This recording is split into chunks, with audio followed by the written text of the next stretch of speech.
প্রিয় দর্শক, আসসালামু আলাইকুম। আশা করি আপনারা সবাই অনেক বেশি ভালো আছেন।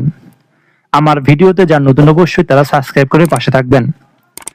আপনারা জানেন বাংলাদেশের বিভিন্ন জায়গা থেকে নিরপরাধ যে ছাত্রলীগের নেতাকর্মী রয়েছেন তাদেরকে সন্ত্রাস বিরোধী আইনে গ্রেফতার করা হচ্ছে। আপনারা জানেন চট্টগ্রামের যে ইঞ্জিনিয়ার মোশাররফ হোসেন, তিনি একজন মন্ত্রী ছিলেন। তার জানাজা নামাজের শেষে জয় বাংলা স্লোগানের কারণে প্রায় ১৯ জন নেতাকর্মীকে গ্রেফতার করেছে পুলিশ। কিন্তু কথা হচ্ছে, এইভাবে নিরপরাধ শুধুমাত্র জয় বাংলা বলার কারণে যে ফৌজদারি অপরাধে তাদের গ্রেফতার করা হচ্ছে, সেটি কতটুকু বাস্তবসম্মত এবং আইনসম্মত সেটি নিয়ে কিন্তু বিভিন্ন মহলে প্রশ্ন উঠেছে। অনেকেই মনে করেন এটি সম্পূর্ণ অবৈধ, কারণ জয় বাংলা একটি মুক্তি স্লোগান। জয় বাংলা বলাই বাংলাদেশের কোনো অর্থনীতি বা কোনো ক্ষতিগ্রস্ত হচ্ছে না, এবং জয় বাংলা বলার কারণে বাংলাদেশের বিভিন্ন জায়গায় হামলা এবং ভাঙচুর হচ্ছে না। সেক্ষেত্রে তাদেরকে অ্যারেস্ট করা এটি সম্পূর্ণ বেআইনি এবং আইনসঙ্গত নয়। আপনারা জানেন এছাড়াও বাংলাদেশের বিভিন্ন প্রান্ত থেকে ছাত্রলীগের যে ত্যাগী নেতাকর্মী রয়েছেন তাদেরকে গ্রেফতার করা হচ্ছে। তার বিষয়ে কিন্তু এই যে নিরপরাধ যে ছাত্রলীগ বা আওয়ামী লীগ যে সকল অঙ্গ সংগঠনের নেতাকর্মী রয়েছে তাদেরকে অ্যারেস্ট করা হচ্ছে, সে বিষয়ে কিন্তু কেউ কিছু বলছে না, সেটি সম্পূর্ণ বেআইনি। অবশ্য আমাদের উচিত এই সকল বিষয়ের বিরুদ্ধে সোচ্চার হওয়া এবং এতে প্রতিবাদ জানানো, কারণ একজন নিরীহ মানুষকে জয় বাংলা বলার কারণে গ্রেফতার করা সম্পূর্ণ বেআইনি।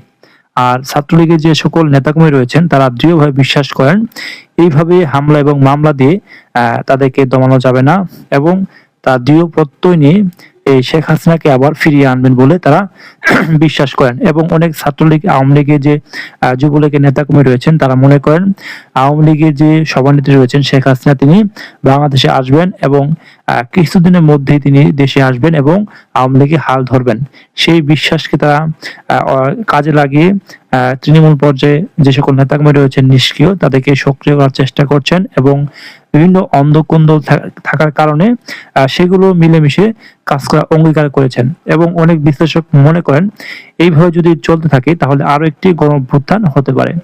আর যেভাবে আওয়ামী লীগ পতন হয়েছে সেম ভাবে বিএনপিরও পতন হতে পারে, কারণ আওয়ামী লীগের কিছু নেতাকর্মী নিরীহ মানুষের উপরে অত্যাচার করেছিল বিধায় সাধারণ মানুষের ভিতরে একটি আক্ষেপ জন্ম নিয়েছিল।